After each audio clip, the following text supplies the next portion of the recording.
Така, чуда се откъде се започна. От началото и от края. Като гледам тия побелели глави, като гледам всички, тази лекция сигурно ви е треснала. Само аз съм ви изнесал най-малко 5-6 пъти. И другите колеги, колко не знам. Не знам какво ново може да се каже, защото ето и сега, тук колегата до мен постави въпроса, третирах всички по 4 ленти, това кърлеш няма, обаче едно семейство най-силно избегало. Две. Значи още едно.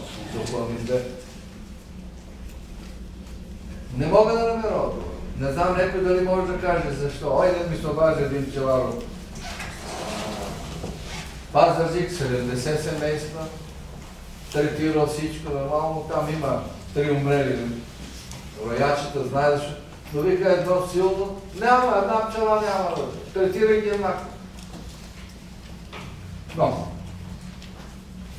синдрома за празния кошер изчезват на пчелите, говориха се много неща по него, предни години. Сега, като че ли се избистря положението в световен мащаб, че основна причина се смята варроатоза за това състояние, за натрупване на семейство.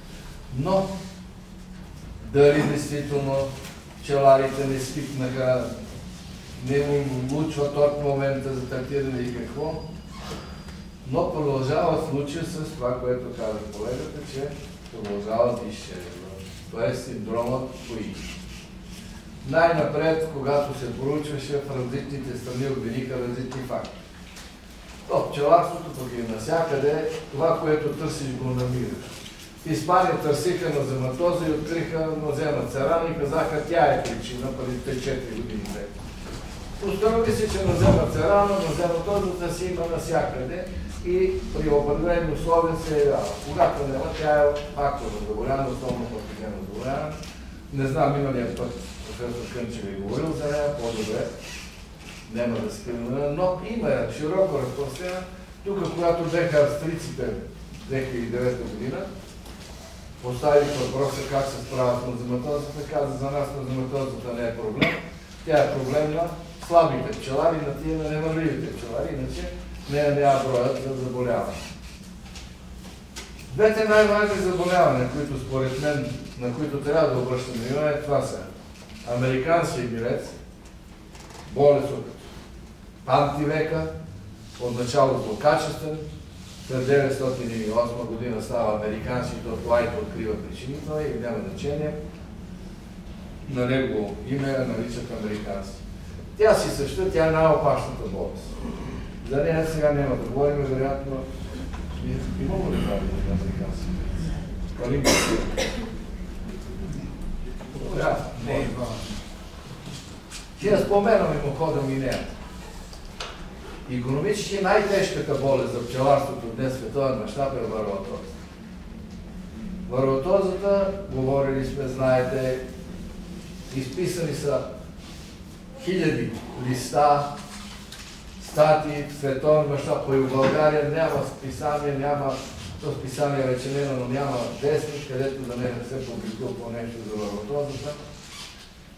Открита 1908 година кърлежа върху нивата индийска пчела на остров Ява от Якобсони. След това оставяват 1958 година в южните райони на Япония и Китай, вече върху медоносната пчела. От 1908 до 58-50 години, къде е ходила, какво е правило, не знам. Бачо Стефан Ангелов, тук е нашия почетен изобретател, излезна с една статия, той участваше в разследванията по Чернобил, работил тогава в ЦК и добре запознат с атомните замърсявания с радиацията, излезе с една статия, че вероятно атомните бомби в Хирошима и Нагасаки са провокирали кърлежа Якобсони да мутира от дивата пчела върху питомната пчела. Дали е прав или не знам. И руснаците отпечатаха статията му като една хипотеза и американците в Бижонал също отпечатаха тази негова статия. Той почина леко му пръст 2007 година. Те още тогава отпечатаха неговото мнение. Дали е, дали не, но от 58 година вървотозата има вече върху медоносната пчела. И като всяко едно паразитно заболяване, тя много бързо завладя света като цяло. При нас дойде някъде 67-68 година като единични случаи, след 64-та година в Съветския съюз, бившия, оттам у нас, с майки и така нататък. Аз тогава бях във Видин, аз се установих 72 година. 72 година при нас нанесе пораженията в нашия район и има една статия от мен, която е една от първите статии за поражението от варотозата в нашия печат. Е отпечатана в книжка 2, 74 година на пчеларство. Защо казвам, че е една от първите у нас? Защото след това по наша научна линия не иска се зарастежа, не искаха ми статии, чуждестранни списания и така. И аз видях, че руснаците не съобщават мене, че просто съобщават за поражението от варотозата у нас. Това няма никакво значение в случая. Има значение само това да ви кажа, че тя тогава дойде масово на 70, първа дойде, 70 я наблюдавали хората, 72 вече имаше доста разпространение, 73 и така нататък. Значи след 72 година в България имаме варотоза и още тогава по-старите от мен, разбира се, а тогава съм бил по-млад, като научен работник, като пчелар, говореха пчеларството от сега нататък има още една, пчеларите имат още едно задължение. Да имат предвид борбата с варотозата, целогодишна борба с варотозата и плюс останалите неща, които да имаме силни семейства, да имаме паша, да имаме добре подготвени пчели за зимата, трябва да имаме и чисти пчели, безпаразитени пчели. Защото кърлището на варотозата е доста голям паразит за самата пчела. Пчелата е между 90 и 115-20 мг, толкова е а кърлище е 0,3. 3 кърлищата правят върху пчелата, според Гробов, 1 кг външни върху нас.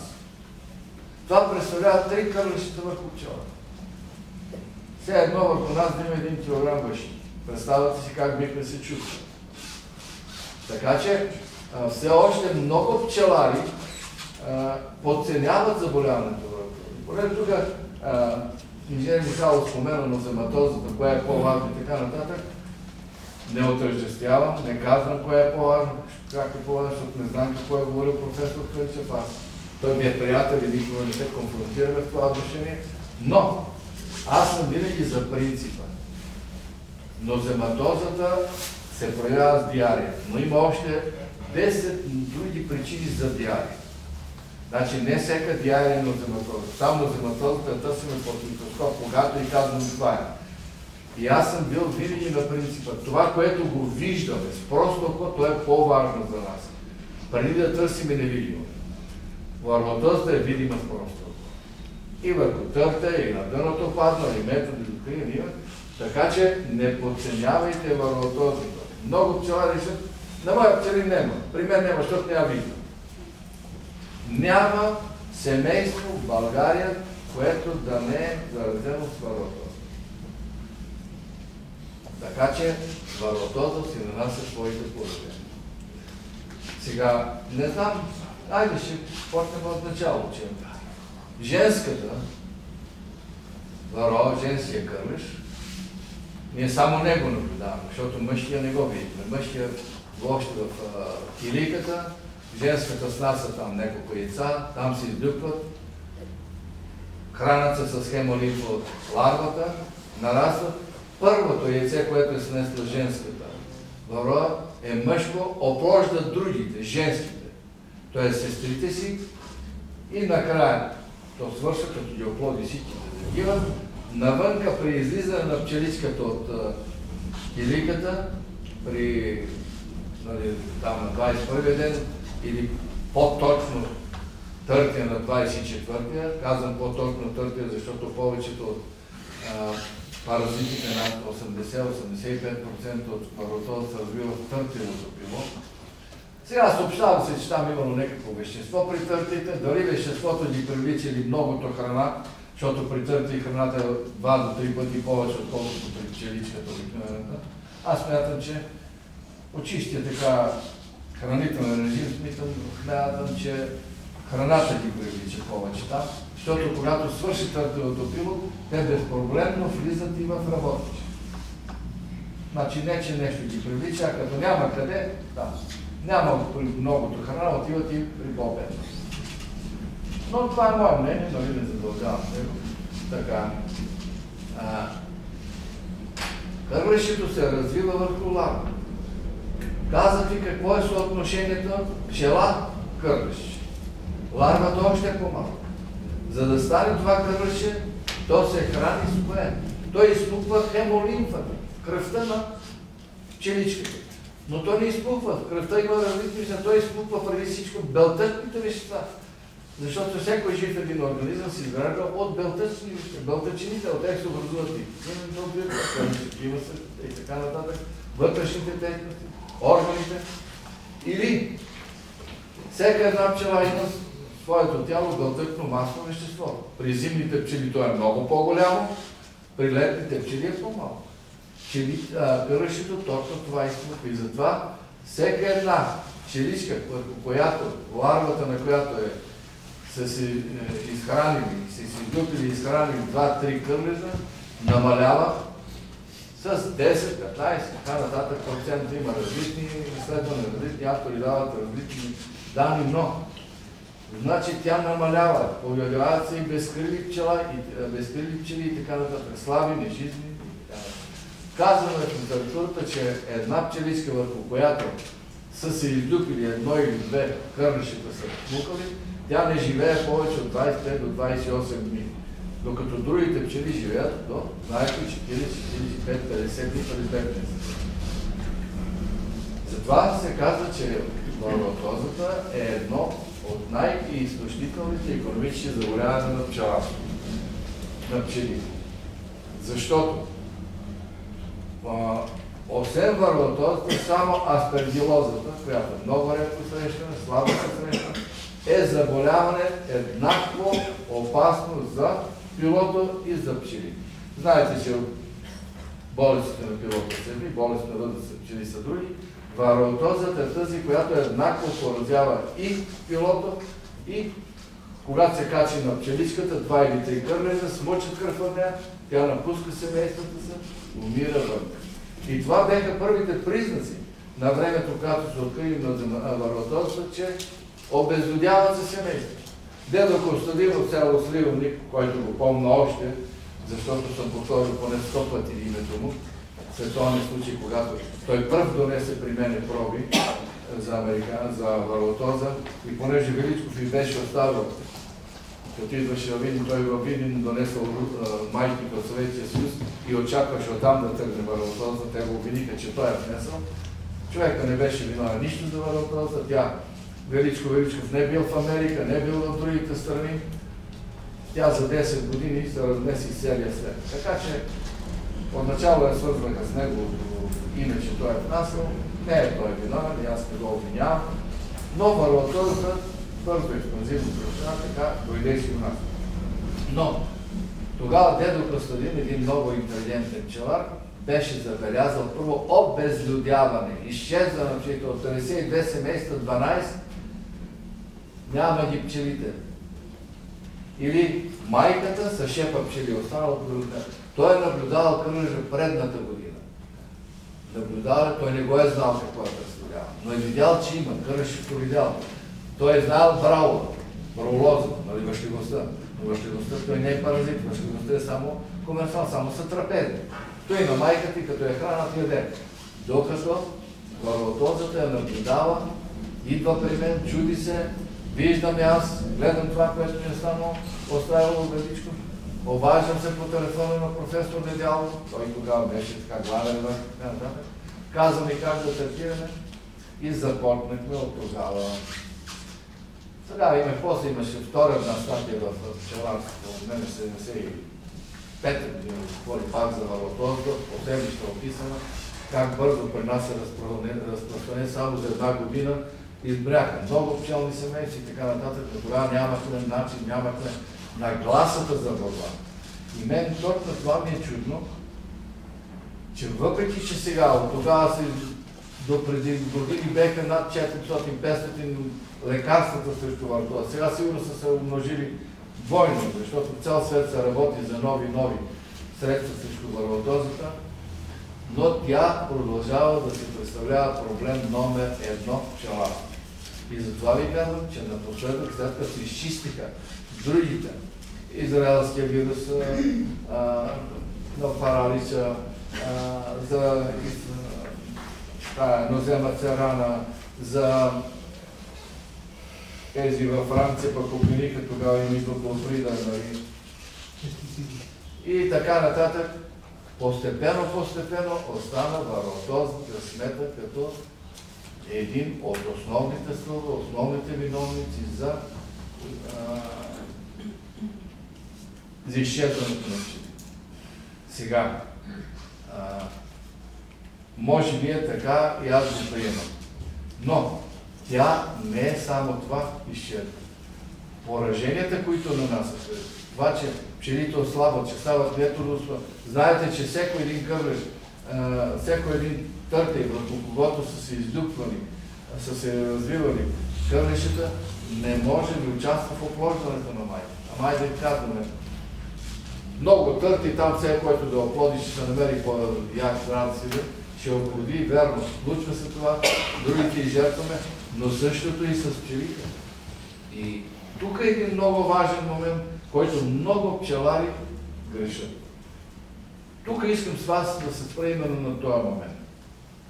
Кога трябва основно да се третира? И в наредба 3 за борба с болестите по пчелите, на Министерството на земеделието е написано. Борбата, основната борба, основното третиране срещу кърлежа на варотозата става в края на юли, началото на август. И третират всички пчелари в дадения район. Едновременно. Много важен момент, което ние сме българи, но нас не се спада. Когато се види най-напред във Видински район варотозата, аз понеже бех там тогава не само болести и така нататък, ми беха направили председател на областната организация, тогава пчеларите, добрите пчелари, тия, които имаха 30, 40, 50 кошера, това беха най-големите пчелари, тогава 100 кошер нямаше и не се разрешаваха. Те организираха по села, имахме силни дружества, като видяха опасността от варотозата, тръгнаха по села, си организираха групи, които минаваха тази вечер утре и подпушваха. Тогава подпушваха фенотиазин. 3 грама фенотиазин на една лъжичка в картинка върху пушалката и се подпушваха пчелите. По този начин се бореха тогава с варотозата. Нямаше и после излезе варозина, после излезе хнат. Хората, перицина и после, така нататък. Перицина той после е надял от кумафоса. Тогава имаше варозин, беше от фенотиацина, после направиха фенотиацина на хапчета, които изгаряха, нали варозин, така нататък. Да. Така започна борбата. Но хората тогава тръгваха, разбраха опасността и тръгваха. Уплашиха се. Обаче след това свикнахме с това и аз навсякъде повтарям миналата година, изнасям в Троян. Това и казвам, основното третиране срещу варотоза трябва да стане момента, когато забележиме, че пчелите изгонват търг. Това става края на юли, началото на. Защо когато изгонват търг? Първо, пчелите изгонват търги. Когато почувстват, че в природата вече няма обилно нектарно отдега. Те стават излишни. Пчелите го чувстват много по-добре от нас. И тъй като пчелара, он е добър пчелар, който върви след пчелите, след инстинктите на пчелите, а не он е, който иска пчелите да върват след него и той да им диктува своето мнение, както той мисли. Защото ако казва, че пчелите може би ще свикнат на нашия начин на пчеларство, но трябва да минат няколко стотин хиляди години. Разбирате ли какво значи това? Няколко стотин хиляди. Това значи, че пчелата има бавна еволюция, бавно се пригажда.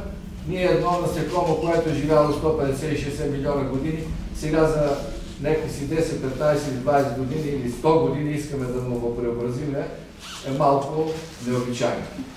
Така, значи, пчелите чувстват най-добре кога свършват фаща. Кога няма вече нектаро събиране и изгонва търт.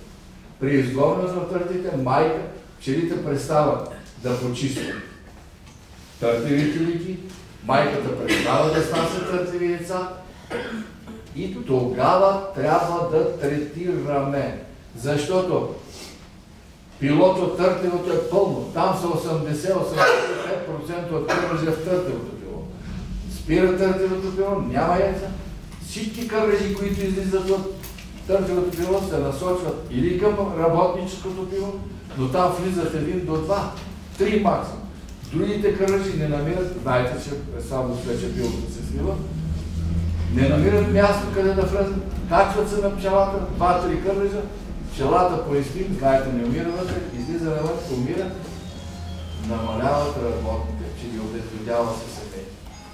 Значи, тогава трябва да третираме, за да предпазиме августовските пчели, които зимуват. 80 до 88% от зимните пчели са пчелите, излюпени през август. Тези пчели трябва да бъдат жизни. Тези пчели трябва да бъдат поедри от пролетните летите. Тези пчели, зимните пчели, знаете, че са с повече сухо вещество в тялото, по-малко водно съдържание. Те са както мечката с много мазнина, която да издържи зимата. И пчелите, точно това, бълтътно-маслото тяло в августовски септемвристи пчели е по-голямо и то е, което прави пчелите жизнени през зимата и могат да иззимуват до пролета. И затова есените тези пчели августовски зимуват някакъв път и до април и по-добре. Значи по 3-4 месеца. Благодарение на своето бълтътно масло тяло, което се съдържа в тях.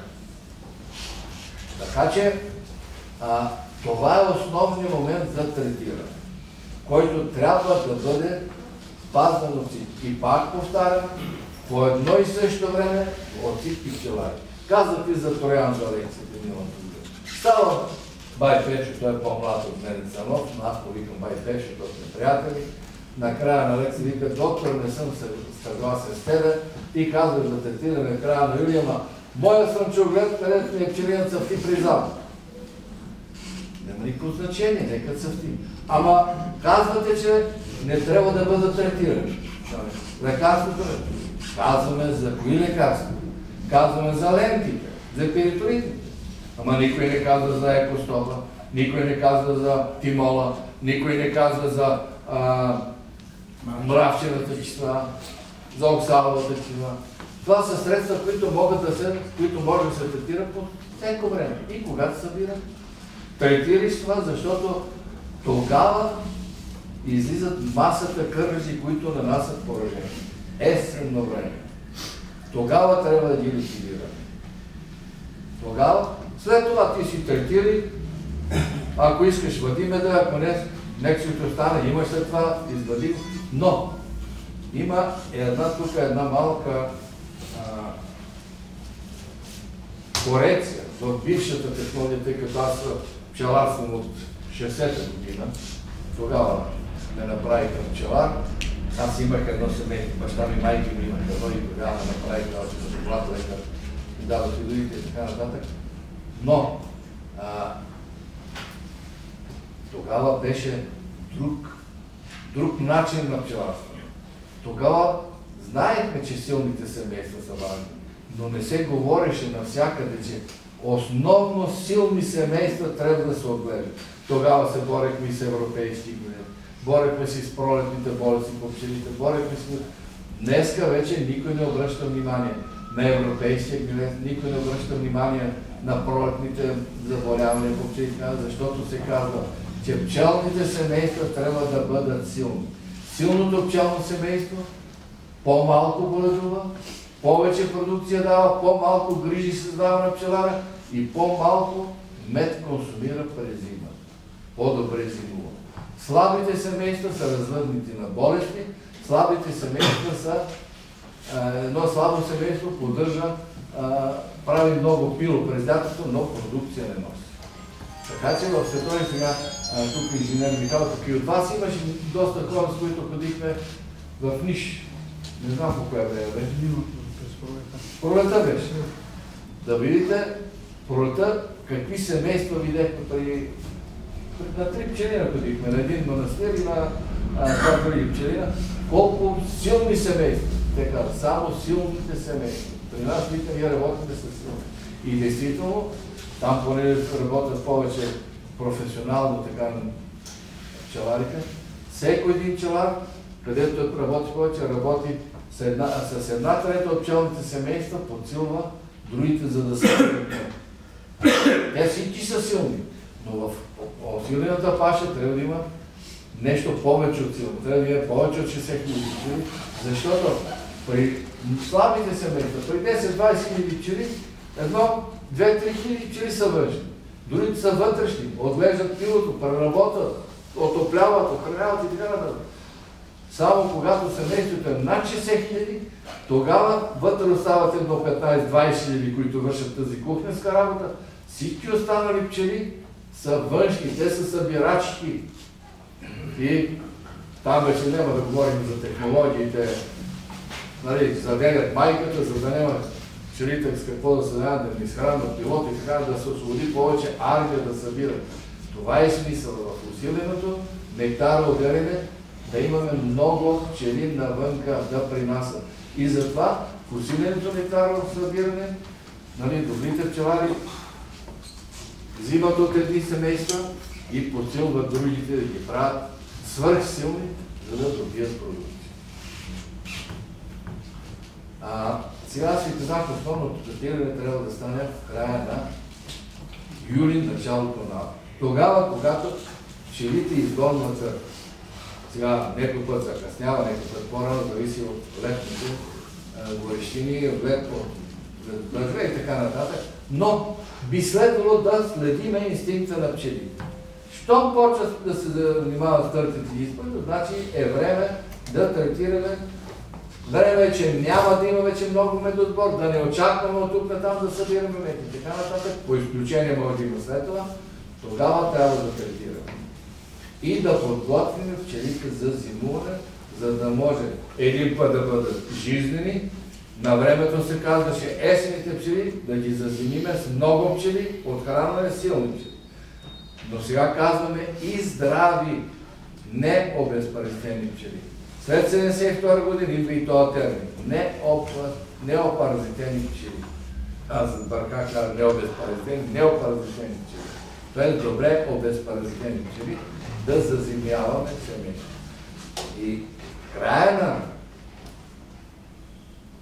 септември, началото на октомври, когато вече свърши пилото, се прави едно последно третиране, защото винаги остава част от кърлежите, остават неуязвими, тогава правиме още едно третиране, последно третиране за годината с оксалова киселина или млечна киселина. 3-3,5% оксалова киселина или 15% млечна киселина. Там се третира директно, за да може директно, като попадне оксаловата киселина върху кърж или млечната, да го ликвидира. Той тогава се намира върху пчелите. Като напърскаме пчелите отгоре, пчелите трие и кисе, разнасят оксаловата киселина от една на друга, попада директно оксаловата киселина върху кържа и той избегива. Руснаците предлагат унищожаване на последното пило. Останало малко пило, да го ликвидираме, кържа е там, последните кърли там си идват. Или пък първото пило, когато се създаде през януари, също може да бъде унищожено, там са кърлените. Но предполагам, че малко пчелари, малко от вас биха се съгласили първото пило да то принася студено, зима, бъркаш, няма да го правя това. Затова, след като сме направили последното третиране, даже и на кълбо да са пчелите, Германците първо излезнаха с решение, че даже да са на кълбо пчелите, отгоре кълбото може да бъде напръскано с 3% оксаловетична и пчелите, обменяйки се, влизайки се навътре да се събират, да се запасяват храна и да излизат пак на пръстане и така нататък, разнасят оксаловетична и има ефект от третирането на пчелни семейства, т.е. няма опасно от нещо да го върна семейството, от това, че ги третираме, когато са на кълбо. Когато правим основния пролетен преглед, това е в това време, както сега, някой от вас са го направили, може би по-рано, защото е топло. Вече има пило, има доста пило. Следва да се направи пак едно третиране, защото прочетох някъде, че 10, температурата е много различна и много също е. Йово Кантър много добре описа, той дал един голем литературен обзор в своите книги. Просто му свалям шапка на това, което е направил. И най-интересно е, че той не дава мнение. Той прави само изследване. Това и всеки трябва да се направи сам изводите от това, което чете. Там той описва тези варианти за третиране кога и как. Но 10 кърлежа през зимата правят едно 7-8 хиляди през септември-октомври. А някои изчисляваха на още повече.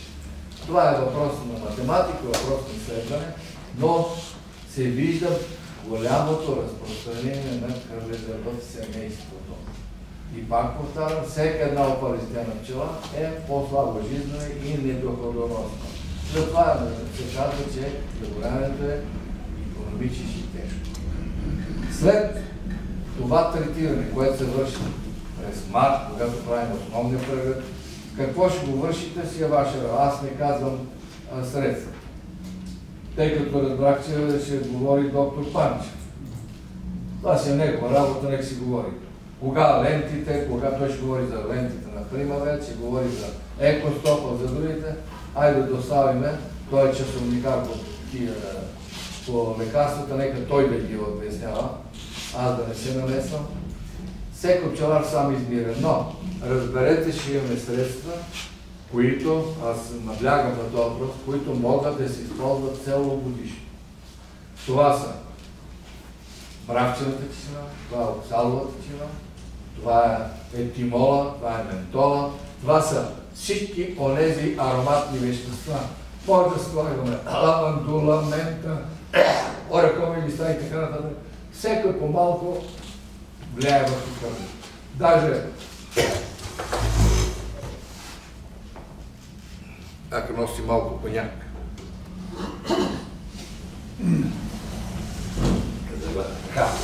Даже професор Рамирес, още 70 некоя година, в началото на върховата от Коста Рика, беше правил следните опити. Наблюдава дивите животни, когато имат външни върху себе си, какво правят? Пъпрат се в пепелта. И той още тогава излезна той прави, събира листа от съответни растения, изсушава ги хубаво и ги смила. На практика и с практика разпише.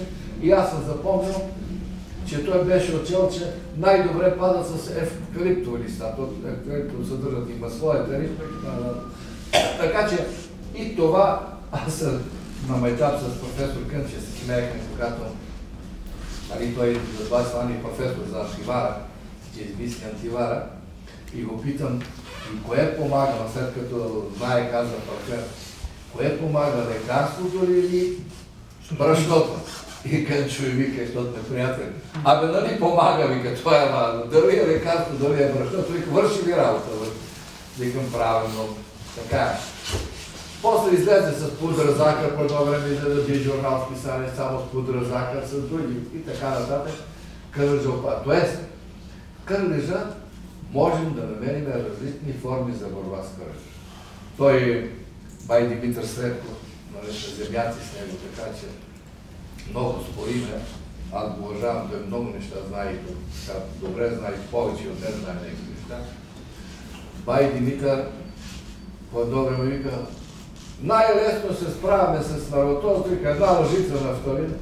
Да, вярно беше. Даже тогава излезе така нареченото змеевско чудо. Не е лекарство. Да, вазелин с такова свинска маса с нафталин намазана. Да, но нафталин е забранен. Нафталин е канцерогенна вещество, не бива да се използва. На времето го използвахме. Използвахме в началото пудра захар с сяра. Аз и сега имам бурканчета, там къщи в пазето ми стоят. Пудра захар и сяра. Така излезе. Също слагаме, също ликвидираше къмъра. И много средства. От тогава излезаха 1 милион средства. Сега на пазара има при Жора, като отидат на гарата, той ги вади от под масата, какви поиска. И сръбски, и словенски, и така нататък. Има много, но казвам ви, има лекарства, които може да се третира постоянно и има лекарства, които трябва да спазваме, да не отиват в меда. Въпреки, че и тези, които са с кловалината и така нататък, не от всички страни в Европейския съюз е забранено използване по време на медоизползване. Но у нас е забранено, ние спазваме българските закони. Поне ние пчеларите ги спазваме, защото никой други не спазва. Поне ние да ги спазваме, не бива. Но ментол, тимол е много стар лекар, още Гробов при началото, когато излезе на върватозата, го пробва 2,5 грама на междурамие, 10-15 грама на семейство. Сега казват и 5 грама на семейство. Сега излезе в една капачка от буркан, една лъжичка тимол, сложен отгоре да стои, върши работа. При температура от 8 до 42 градуса се изпарява, няма опасност, не както мравчената тишина. Мравчената тишина се използва от 15 до 25 градуса, защото при по-висока температура бързо се изпарява, има опасност парите, концентрация да добие майката, пилота. За тимола не го пише, за тимола дава до 42 градуса, че може да се използва. Нямаме толкова лошо от нашата температура. Така че това може да го използваме по всеко време.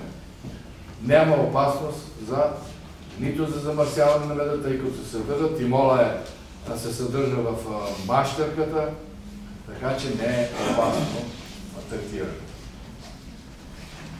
Но, казахме, през март правим някакво третиране, тогава семействата не са силни. Ако слагаме ленти, не слагаме за силно семейство, слагаме, вие сте все хора, сами ще прецените какво пише на книжката, на слабо семейство, 1 или 2, на силно 3, 4 и така нататък. Съобразно силата на семейството стартираме през март. През април има и така наречени биологично-технологични средства. Строителната рамка, прекъсване на пилото и така нататък. Строителната рамка е едно средство, действително добро. Строителната рамка е измислена не във връзка с варатоза, тя много отворно се използва. Отворно се използваше за да се строят рамки, слагам от едната страна восъчна основа, от другата строителна рамка, за да може на восъчна основа да се изграждат само работнически килики, знаете пролетно време, колкото и да унищожаваме търтите, колкото да изрезваме. Сега изрезваме търтите, след 2 дни, същите килики майката ги е, почистили си ги пчелите и майката ги освободила пак търта. Пролетно време търтите са необходими в пчелното семейство и това е едно време, дето изрезнахме, днеска вече се отпадна. Не трябва да се изрезва. Колкото и да изрезваме, пчелите са загубили, докато са произвели и запечатали. След това търтия, като излезе, той много малко консумира. Даже търтия, той не се храни сам. Него хранят също пчелите. Така колко му дадат, толкова е. Но той много малко консумира после. Така че неговата загуба е докато се запечатали. Не е необходимо да го изрезва. Това беше една технология. Задължително изрезва. Сега вече се казва да не се изрязва. Даже изрязваме в строителната рамка. Защото там отоляват прежда на търтиви килики. На едната, която слагаме с восъчна основа, изграждат само работнички. В строителната изграждат далаци с търтево пило, за търтево пило големи килики. Там майката снася търтиви яйца. След Защо се говори да не на цяла рамка, а част? За да може за 10-15 дни да изградат далака, да го осемени майката, да изградат или да осемени майката и да го запечатат. Що го запечатат, да го изрежат. Там са съсредоточени голяма част от кръвта. Изрязане и вече някои го изтискват, събират това млечице, търпилото, свърдират го за зимата в ушията, за като белтетна храна за пчелите. Там е действително хубав пчелен белтет и така нататък. Но това е така наречена технологична борба с кърлежа. Строителната рамка до тогава, докато има възподеляне и до когато можем да я използваме. Защото не всеки може да използва. Моите пчели са на 200 км. Трябва на всеки 2 седмици да хода, пък аз хода 2 пъти в годината. Аз магазините са ми отгоре, отидам като и напълна да вада и така нататък. Пчеларите съм по много мързелив начин, ама пък пчелите са ми много благодарни, че не им преча да правят каквото си знаят те, а те знаят по-добре от мен как да се оправят. Имал съм случаи, като се отиде и от Милен да са ми образили, заразили са, но болестите се, затова са докторите, иначе докторите трябва да бъдат от това, ако нямаше болести. Така, значи след март технологичният начин за направяне работа с строителна рамка или пък отводки, там има си технологии, отводките, докато се започне да изграждат, защото като има ново пило, се прекъсва развитието на варатоза. Също така при отводките е едно добро средство и при американски грец. След малко ще кажа нещо на американски грец, щом като тази година няма да има лекции. Така че прилагаме разни методи. Има описано прекъсване, заделяне на майките, спиране на пилото. Там става, само в пилото става излюпването на яйцата на кърлежа. Там се репродуцира кърлежа в пилото. Там върху ларвата смуче. Тъй като върху пчелите, той също смуче, но възрастния кърлеж.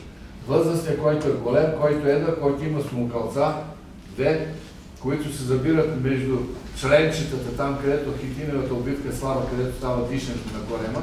Там, иначе през хитиновата обвивка нищо не може да пробие, тя е твърда. Черупката на пчелата, която е външния стяг. На пилото е много удобно върху нежната кожичка на ларвата, кърлешето, смуче, смуква и се развива. Така че само в пилото. Така че всеки един метод на прекъсване на пилото прекъсва и развитието на кърлежа. Имаме методи за проследяване през лятото, имаме ли много опаразитени или не. Диагностиката как може да познаваме най-лесно? Търкливото пило с една виличка вадиме, търките както са бели, като ги погледнете, кърлешето върху тях личи много добре. Ето, както и тук, това е две кърлешета на търките, както и лесно личат върху бялата част на ларвата, на търкливата ларва личат кърлешето. Там го познаваме има ли не. Или слагаме белис на мазнен на дъното на некое семейство, третираме отгоре с някакво средство и виждаме на дъното на белис листотемта има ли паднали или няма. За да установим инвазията, дали е силна или слаба, може нощем да поставим отдолу на едно-две семейства, намаслен бял лист с маси, с нещо като падне къде да се залепне, защото иначе той падне, мине пчеличката и се качва пак по пчелата. Сутринта вадиме и ако са до 5 кърлищата паднали, естествено паднали, значи поражението е слабо. Ако са до 10 е средно, но ако са над 10 кърлищата паднали, положението е трагично и трябва да взимаме мерки за третиране на семейството. Това са така окомерни, бързи тестове за кога е силно заразено и кога. Ние може да разберем и за силно заразено, като бъркнем колко търтиви ларви, като бъркнем така и ако видим, че на всеки има кърлеще, значи заразата не е малка. И Така, и стигаме до края на юли, когато трябва да направим основното третиране. И пак повтарям, основното третиране, основният признак, че е дошло време да третираме, е пчелите ни го показват. Пчелите почват да изгонват търтите, значи търтево пило няма, значи нектар в природата намалява, значи, че трябва да третираме, защото многото кърлежи в търтевото пило ще нападнат работническото и които не намерят место, ще отидат върху пчелите. В литературата е казано, че различните кърлежи се насят различен брой яйца. Казвам, че до 29 яйца може да се едно кърлеще. Дали едно или неколко. Аз лично с моите очи съм намирал 33 кърлещета на една търтева ларва. Един приятел във Видин, ти, докторе, говориш за кърлеж, да върнем, моите пчелин ги няма. Викаме, я дидеме на това пчелин. Качваме колетата, отиваме наблизо да видим, бъркаме, това беше есента, той не е свалил магазините празни, нали, там млад тогава си беха само. В една пита на магазина виждаме 3 търтеви килики, търтеви лази. Но останали умрели. Търтеви и останали. Бъркаме в едната, много кърта. Бъркаме в втората, когато я погледа, тя като броня. Цяла, слагаме на дънта и почваме да броиме 33 кърлеща на една. Значи там са били влезнали есента неколко женски, снесли са, а може би, тъй като и за това се говори, че след 6 до 8 дни, след като се излюпат и са оплодени, те могат да почнат да снасят. Може тези, които са били внесли вътре 3-4, да са внесли втори път, трети път и така нататък. Как е било, не съм бил вътре, не знам. Но аз това съм го видял върху едно. Така че, нали, поражението. А те точно затова не са се излюпили тия 3 кърлещета, защото са умрели в резултат на силното нападение от тези кърлежи, които са се излюпили върху тях.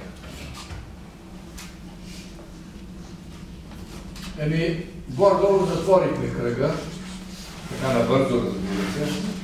Ще оставим въпрос да питате кой какво иска и колкото мога да обясня.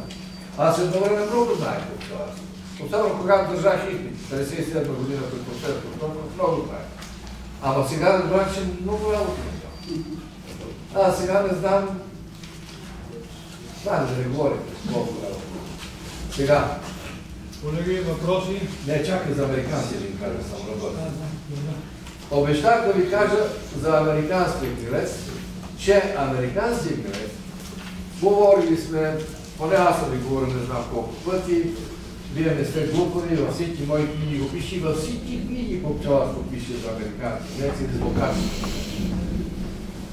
Порова форма, опасен е. Кое е опасното в американски? Защо европейския не е опасен, американски е опасен? Защото при американски грилец ларвата, след като умре и вътре, причинителя, който е, бацилус ларва, няма храна да се размива, а там са станали десетки милиарди бацили, няма храна, не може да се размножава. Тогава бацила, това е една пръчица, изпуска от течността си, външната му обвивка се гъстява, свива, става една споричка като яйчице, която нито се храни, нито диша, нито се размножава. И може да устои до 70 години в питите, в кошера, в мед и така нататък. Силно устойчива. Това е което. Но кое го прави злокачествено? И при европейски грилец, и при там вече има бацилус алве, параалви, плутони, грацилоспорус, орфеус. Това все бацили, все са спори. Но там бацила, там европейски грилец не предизвика смъртта. Защо пчелите се самоочистват. Но при тях ларвичката загнива само. Но като дойде пчеличката, знаете, че пчелите изчистват всичко умрело, пчелите вътре не умират, докато умират навънка. Това е така наречено самоочистване. Затова силните семейства по-малко бъдуват. При тях почистващата роля е много по-голяма. Инстинкта за самопочистване е по-голям. При тях хващат ларвата и свърга навънка, тя е цяла. При американския греб тя става много лепкава. Лепкава и точеща се. И, знаете, младите пчелички от 1 до 3 дни, току-що излюпените пчелички са чистачки. Почиствайки, хващат, мъчат се да излезат, а ларвата е залепнала за дъното, те разтеглят и ще видите на картинките има снимано. Тук как с клечка, като се бъркне, източва се на дълги нишки лепката. Точно тази лепкава материя го прави много злокачествено. И точно 67 година дедо Мико Тошев от Видин, тогава с него съм влизал в ЦК единствен път. И добре, че не съм се застоял, защото сега щеха да ме чуват, като да бъда репресиран. Аз само тогава влезах в него, той искаше да му се признае рационализация, за това, че беше измислил да се поръсват киликите на американски мед с негасена вар. Разпечатваш, с негасена вар посипваш, тя е силно хигроскопитна негасена, дърпа влагата, ларвата се свива, спича се, пчеличката е хваща и изхвърля навън. Много умно решение беше. Действително верно. Ама трудно изпълнимо. Неизпълнимо. На една пита имаме колко? 8500 да дам главната пита килики. Колко са умрели? Колко са заразени? Може ли си? Вместо да разчоплиш шишките и да посипеш, по-добре изгори питате. Неизпълнимо решение, няма значение, но това ми показвам не от гледна точка на това, че именно тази лепковост прави. И друго едно, от особеността в пчелното семейство. Младите пчелички са чистачи. А след това подхранват по-възрастни. Подхранват, защото тези от 4-я до 6-я ден подхранват по-възрастни, защото не са развити звездите да произведат маточно млечице. От 6-я ден нагоре пчеличките подхранват от 1-я до 3-я ден ларвите, защото имат маточно млече. И затова до 3-я ден, ако е ларвата, може да стане на майка, защото тя е изхранена до 3-я ден с маточно млече. А след-я ден я подхранват с пчелно млече. А маточното млече е много по-силно антибиотични вещества има и там по-трудно се развива бацила. Нали, от спората трудно се илети. Ако излезе бацила, той бива убит. Даже ларвата, самата ларва има свои защитни сили, лизоцими, подвижни клетки, нали? Хемоцити, които се справят. Ако попаднат до 50 милиона бацила, до 50 милиона спори в една ларва, тя се справя сама. Но там попадат, количество е много. В 1 кубически милиметър има 2,5 до 10 милиарда спори. Представете си. Те са много. Нали? И така нататък. Младите пчелички, след като са се замърсили, подхранват пчеличките на 4-я, 5-я, 6-я ден. Тези, които са пред запечатване, тези, които се развиват зараза. И затова американски днес най-добре го познаваме по запечатаното пиво. Там, когато умре ларвата, тя започне през капачето. Знаете, че капачето на, да не ви уча, на адена пчела, капачето на ларвите отгоре е повече, има малко восък и повече целулоза. Това е пропускливо за въздуха, за да може ларвата да диша. Оттам през тази пропусклива преграда се изпарява водата от ларвата, течностите, тя се свива и понеже е хваната за дъното и залепена за капачето, свивайки се, изсъхвайки, дърпа капачето, то хлътва, прокъсва се и това са първите признаци. Хлътвали, прокъсали капачета. Като бъркнем с клечка там, се си окафява точеща се маса. Ето го американския греб. Има и друга една особеност. Американският греб се развива при по-висока температура летна, значи при нас през лято. Затова в северните страни американски кмет минава както при нас европейския, появи се, застудее, той затихне. При нас професор Тошков и Недялков, още по това време, когато са бил след по-късно, беха правили опити. София на високо, София над 500 височина, но изнасяха болни от американски кмет от София на Витоша. И там хладно и заболяването резко, като че пада намалява. И затова у нас е нашата инструкция една, в Германия друга и в други места трета и така нататък за борба с американски кмет. Но при нашите климатични условия, американски кмет, лятото е горещо, продължително, при нас заболело пролета заразено семейство, до есента убива. У нас най-често американски кмет се открива края на юли, август. Вадиме меда, привадиме меда, при мен си бенефициарът и вика, интересна работа. Най-силният Никола ще дали при него гледа. Тя не е интересна. Най-силният ми той краде. Слабите не крадат, слабите не търсят такива. Той краде. Района обикаля, намира слабо семейство. А слабо кое е? Болното от американски кмет. Нападат го, отграбват го. Ние още тогава предлагахме. А и аз съм предлагах всички пчелари да бъдат както ловците, да имат билет, да подлежи на изпит, да учи болестите, защото пчелара става обществено опасен. В един район едно пчелно семейство заразява пчелите в целия район. Може от едно болно семейство да го нападнат пчелите от всекъде. И затова аз казвам и апелирам и към вас, и към други. Имате ли болно пило или нещо болно, не го крийте. Болестта не е нещо срамно, не е нещо желателно. Тя идва, тя е тегоба, тя е бедствие. Като имате, кажете на колега, имам нещо, елате да видим какво е. И гнилесие на времето, даже на много страни. Тук австрийски пчелари казаха, а и банки правиха по едно време, така затова харесах бъдеще от банки преди 15 години. Държавата не плащаше, уния размирни години след 90-та година, не плащаше, банки се събираха и от следствие нос правиха проверителите. Да, и гореха и така нататък. Австрийците от членствия внос, който получава, който събират, плащат болните от американци. У нас американски кмет се заплащат за сега все още от държавата, но трябва да са регистрирани семейства. Така.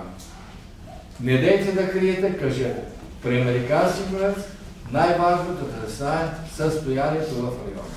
И на времето, преди 33 години съм обучавал, проверителите съм ги контролирал в години. Ставаха проверители най-добрите пчелари. Вика, аз ще бъда проверител, за да съм сигурен, за моите трябва да знам състоянието в района. Така че това е най-важно. Каква е борбата с американски кмет? Няма да ви казвам, ще ви кажа едно, че там борбата вече доктора знае това.